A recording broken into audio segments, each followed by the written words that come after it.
आरोपी आहेत यांनी स्वतःचे मोबाईल 10 तारखेच्या नंतर बंद करून ते गोदावरी नदीमध्ये फेकलेत का आणखी कुठं फेकलेत, त्याच्यामुळं काही गोष्टीमध्ये अडचणी येत आहेत अशा प्रकारची आमची माहिती आहे। म्हणून मुख्यमंत्री आणि शुक्ला मॅडम यांच्याकडे आम्ही त्या ठिकाणी गेलो। दुसरी एक बाब मी त्या ठिकाणी सांगितली की महादेव मुंडे यांच्या खून प्रकरणाला 15 ते 16 महिने जो विलंब लागलेला आहे, या विलंब लागण्याच्या कालावधीमध्ये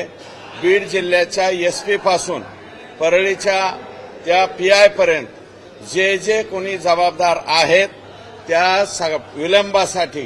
त्या सगळ्यांच्यावरती कारवाई व्हावी। कारण आता आशा निर्माण झालेली आहे की महादेव मुंडेचे सुद्धा आरोपी त्या ठिकाणी सापडतील। आणि रश्मी शुक्ला मॅडमला एक आणखी विनंती मी त्या ठिकाणी केली की करुणा मुंडेंच्या गाडीमध्ये पिस्तूल ठेवणारे जे सगळे लोक आहेत यांच्यावरती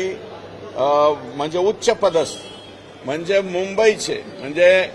रश्मी शुक्ला मॅडम यांच्या विश्वासातले जे अधिकारी असतील त्या अधिकाऱ्यांच्या मार्फत ही या प्रकरणाची चौकशी व्हावी। आणि गणेश मुंडे जो तातडीने बीडवरून इकडे बदलवण्यात आलेला आहे, एसीबीची त्याच्यावरती रेड होऊन सुद्धा एसीबीची चौकशी चालू असताना सुद्धा त्याला क्राईम पोस्टला कोणी आणलं आणि वारंवार भास्कर केंद्रे हे गणेश मुंडे